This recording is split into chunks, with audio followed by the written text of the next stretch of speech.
Hello, I want to show you how to make the 3 cheese and spinach scrolls, which is on Cookie Doo. The recipe is also available in Recipe Community if you're not on Cookie Doo, so let me know and I can send you the link for that. But we're just going to get going. So I'm going to, if you aren't sure what the recipe is like, it's always a good idea to read through it first. So once you go into recipe, you can scroll down. It tells you the info like time, portions, ingredients, steps, nutrition guide, and any hints and tips or substitutions or variations you can do as well. But we're just going to get going. So it's telling me to get my tray ready. Basically what I want to do is just get the dough rising because it rises for an hour. So I'm going to skip that for now. I can do that later. I'm also going to skip grating the cheese and the spinach. Now, if you are not in a hurry to get the dough rising, follow the recipe as normal. But I'm going to show you my cheat. I'm always trying to take shortcuts in the kitchen. So I just want the dough happening. So I'm going to place in 300 grams of water. And the handy scales have come up so that I can just pour that straight in without needing to measure or anything like that. Press next. Now we want 2 teaspoons of yeast, dry instant yeast. If you're using fresh yeast, you're going to want 20 grams. It's quite different. And we press next, and we want some oil, just drizzle it in. Hopefully I've got enough in here. Oh, it might just be enough. It's slowing down in there. Might have to open it up and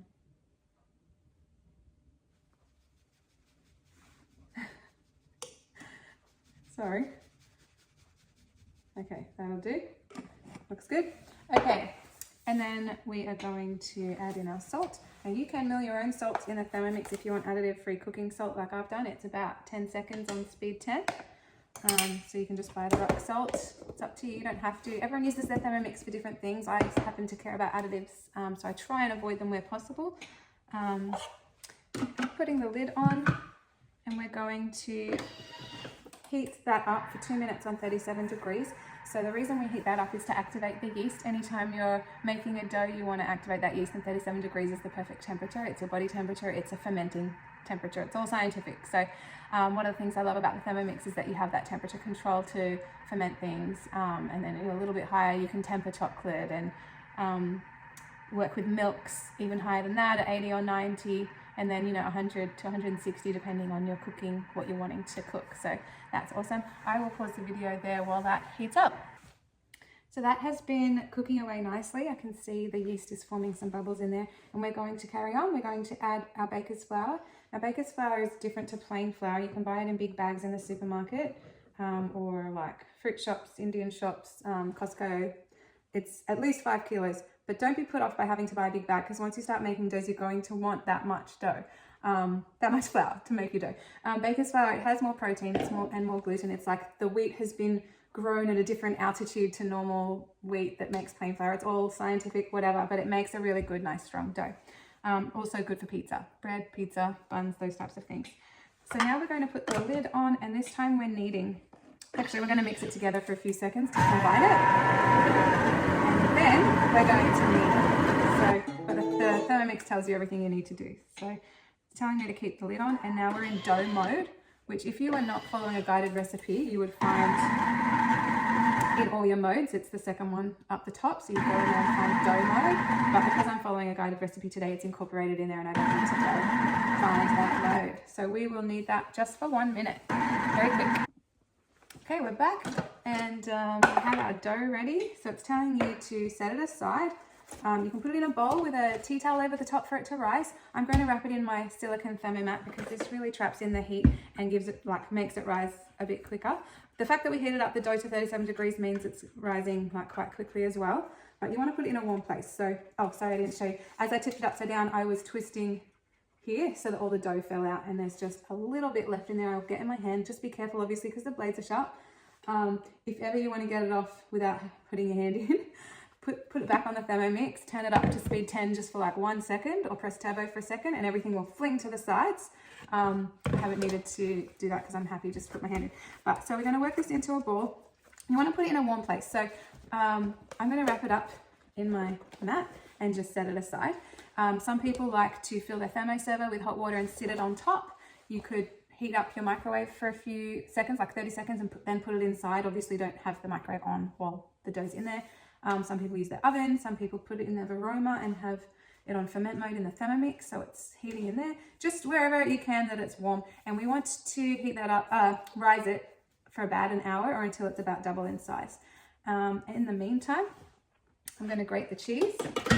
So in that 1 minute while the dough was rising, I was able to quickly dice some cheese. So to go back in a recipe, if you can either press the back button, and as I said, normally you just follow the recipe as straight. I just wanted to get the dough rising. But if I go to recipe detail, I can scroll down and then just click the step you want it to start at. So I'm going to click step 2 and it takes me back to where it's asking me for the cheese. Now this recipe asks for 3 different types of cheeses. I'm just wanting to be quick and easy and cheap, and so I'm just using tasty cheese. So it's all going to go in. We want 200 grams. And I haven't bothered washing my bowl because a little bit of dough remnants in my grated cheese that's going in my dough doesn't matter. So you can see I've got about 220 grams. I was just eyeballing it while the dough was rising, so that's fine. It tells me to put the lid on. And we're going to grate that 5 seconds on speed 8.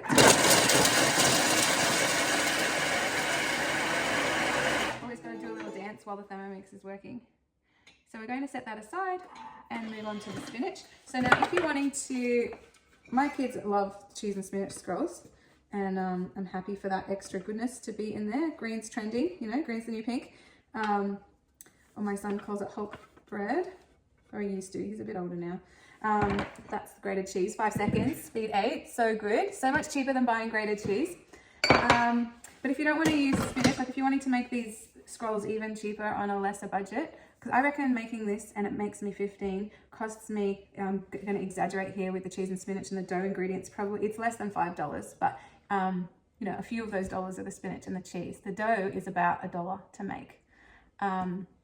So yeah, if you want to make it cheaper, don't use the spinach. You could use Vegemite or just cheese and herbs or just cheese or whatever, pizza sauce.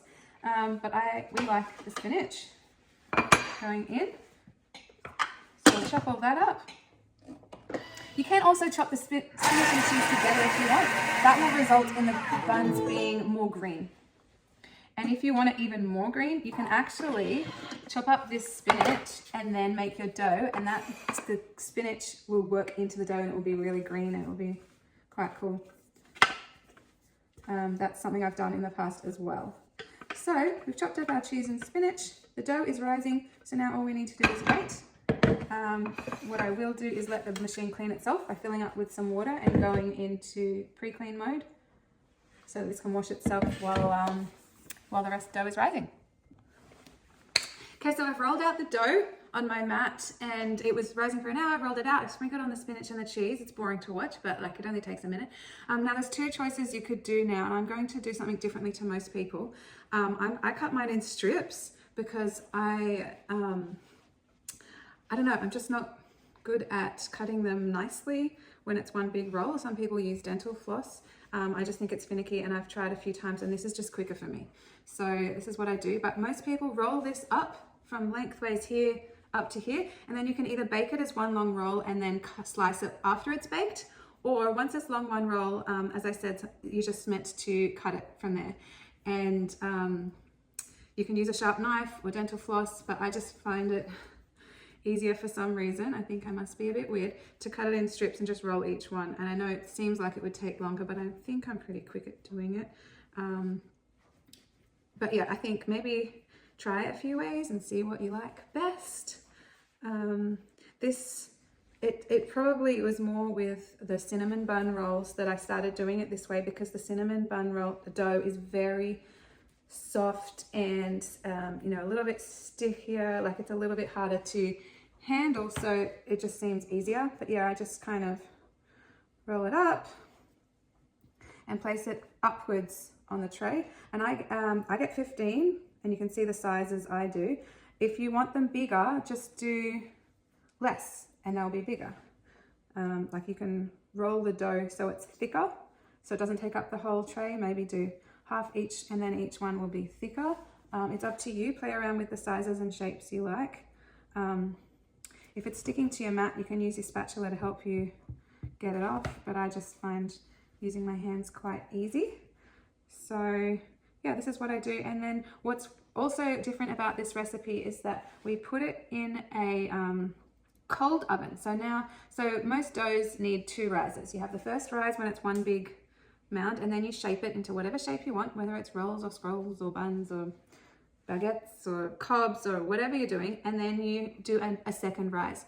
And so in this recipe, what we do differently to normal is that the second rise happens in the oven while it's preheating. So as soon as I've put these on the tray, I'll put it in the oven where I want it, and then I will turn it on to 200 and they will bake. And then, yeah, as I said, as the oven preheats, they will be doing their second rise and continue on baking, and I will show you the end result. But yeah, that's basically how I make my scrolls. If you have any questions, please feel free to reach out. But yeah, definitely for me, it's cost saving. I mean, I was really exaggerating before. I really think it's only $2 or $3 to make all these scrolls, and additive free and tasty, and the kids love them. I always get this extra cheese. What you can do now, see, I do 3 rows of 5, but you can do whatever. I think the recipe says 3 by 4. I just flatten these out now. They will push back up again in the oven as they're baking, but I just push them all down and get all this extra cheese that's on my mat, sprinkle it over the top. You know, it doesn't have to be too even, but I just don't like to waste it. And it makes, you know, grilled cheese is yummy. So there we go, that's going to go in a cold oven, and I'll show you the end result when they're done. I can show you the end result of the cheese spinach scrolls now. You can see they're baked in the oven. You can tell they're done and they're brown. You can also look on the bottom and, you know, make sure they're crispy on the bottom, but they're just beautiful. They just, use this, it's very hot, but they just pull apart from each other very nicely. So you can see the inside is all nice and soft and gooey and just beautiful. Crispy on the outside, soft on the inside. And then we've got scrolls. I put these in the freezer once I've cooled down, and then each morning the kids grab one from the freezer, put it in their lunchbox. By lunchtime it is defrosted, ready to eat, and they love it.